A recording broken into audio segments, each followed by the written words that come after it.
자, 여러분, 주식시장은 어떤 것 때문에 오릅니까? 바로 기대감 때문에 오르죠. 세력들도 이걸 알아요. 그래서 단순히 기대감만으로 어떤 회사의 주가를 올리는 이런 형태의 주식들이 시장에는 꽤 많이 있습니다. 그래서 우리가 옥석을 가리기 위해서는 어떤 회사가 좀 좋지 않은 회사인지, 위험할 수 있는지 그런 것들을 구분하는 방법을 오늘 알려드리도록 할게요. 그래서 대표적으로 3개의 종목을 제가 이야기해 볼 겁니다. 자, 시작해 볼게요.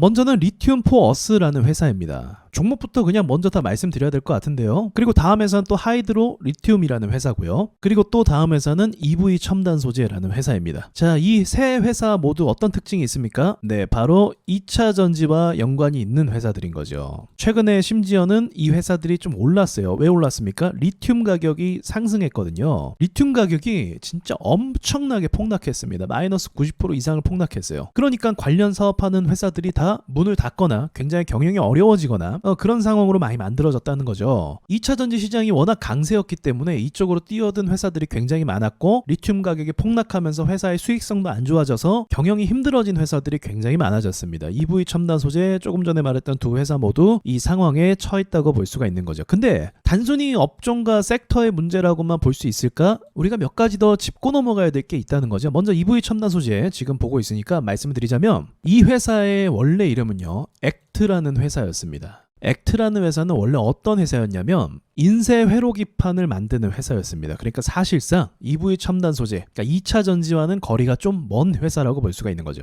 한때 2차 전지가 엄청나게 폭등했을 때 같이 올랐던 이력이 있는 회사입니다. 엄청나게 올랐었죠.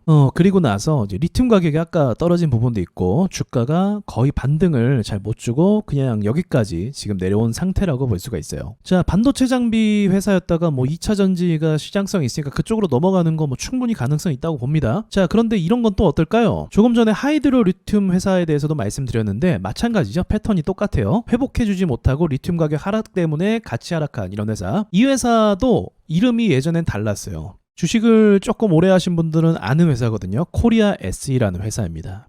대북주랑 연관이 돼 있기도 했었고 철도 관련 회사로 알려지기도 했었어요. 토목자재 부품을 만드는 회사였거든요. 그래서 과거에는 그 대북주로 몇 번 올라갔던 적도 있고요. 저도 코리아 SE라는 회사를 기억하거든요. 그래서 이렇게 크게 회사 사업 방향을 바꾸고 나서 주가가 크게 올랐던 적이 있습니다. 자, 그리고 마지막으로 리튬 포어스라는 회사도 제가 말씀드리려고 해요. 이 회사 역시도 이름을 5번 바꿨습니다. 사실은 이 회사명을 바꾸는 건 자주 있는 일이 아니거든요. 근데 5번이나 바꿨어요. 이 전의 이름은 WI라는 회사였는데 반도체 검사 장비 회사였습니다. 그리고 바이오 회사로도 한번 바꾼 적이 있어요. 그러니까 어떤 특정 사업에 어떤 특정 기술을 가지고 계속 회사가 영업을 하고 사업을 한 것이 아니라 계속 유망한 어떤 섹터나 유망한 사업으로 계속 전향하려고 하는 이런 모습이 있었다는 거죠. 그러니까 사실 그렇게 계속 바뀐다는 건 기존 사업이 잘 되지 않는다는 것을 의미하는 거고, 그리고 또 어떻게 보면 유행에 편승한다라고 이런 부정적인 시각도 충분히 존재할 수 있는 거죠. 아무튼 5번이나 바꿨습니다. 자, 여러분, 회사가 회사명을 바꾼다는 건 굉장히 큰 일이죠. 사실은 그동안 본인들이 쌓아왔던 그 인지도를 과감하게 내려놓고 다른 걸로 전향하겠다는 의지와 같은 거거든요. 그게 긍정적일 수도 있어요. 그쵸? 더 나은 방향으로 가고자 하는 의지가 있는 걸 수도 있으니까요. 그런데 사실 긍정적인 것보다는 부정적인 측면이 더 크죠. 제가 지금까지 주식시장 오랫동안 보니까 이 사명을 바꾸면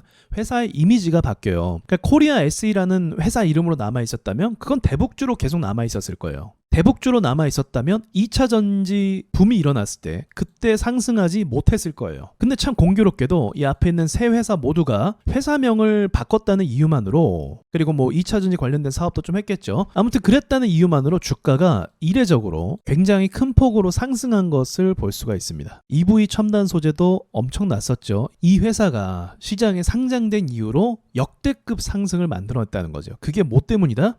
섹터에 올라탔기 때문이다 라는 거예요.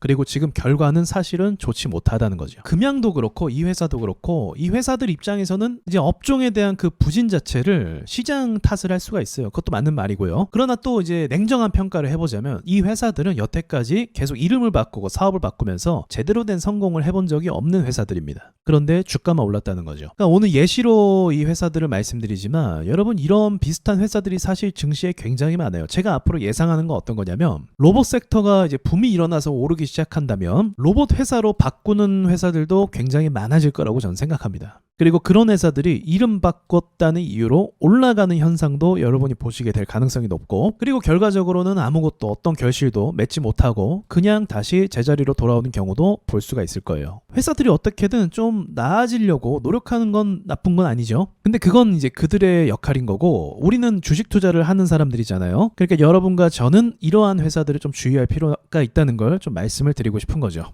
아무리 세력주를 투자한다고 해도 이 기본에서 벗어나면 안 된다고 저는 생각을 합니다. 세력들이 본격적으로 올릴 때는 뭐 이런 회사 투자도 저는 할 수 있다고 생각합니다. 뭐 매수할 수 있겠죠. 그러나 이제 알아야 될 건, 이런 회사들이 만약에 이제 이렇게 떨어지게 된다면 회복은 안 된다는 거죠. 유행에 편승했기 때문에 회복이 안 된다는 거. 유행이 끝나면 그 유행했던 거를 사람들은 쳐다보지 않잖아요. 그런 것과 마찬가지로 주식도 마찬가지예요. 유행이 끝나버린 주식은 사람들이 관심을 갖지 않습니다. 만약에 돈을 잘 벌면 관심을 갖겠죠. 하지만 돈을 못 벌게 되면 시장에서 계속 도태되고 관심이 없게 됩니다. 그러니까 그런 주식들을 여러분이 앞으로도 계속 주의하셨으면 좋겠어요. 다시 말씀드리지만 이 앞에 언급한 3개의 회사는 제가 공통점을 좀 말씀드리면서 이러한 패턴과 이러한 방식으로 좀 주가가 오르고 그리고 회복 못하는 모습이 있다, 그걸 말씀드리고 싶은 거고, 앞으로도 이러한 회사들은 계속적으로 시장에서 등장하게 될 겁니다. 자, 그럼 여기까지만 말씀드리고 마칠게요.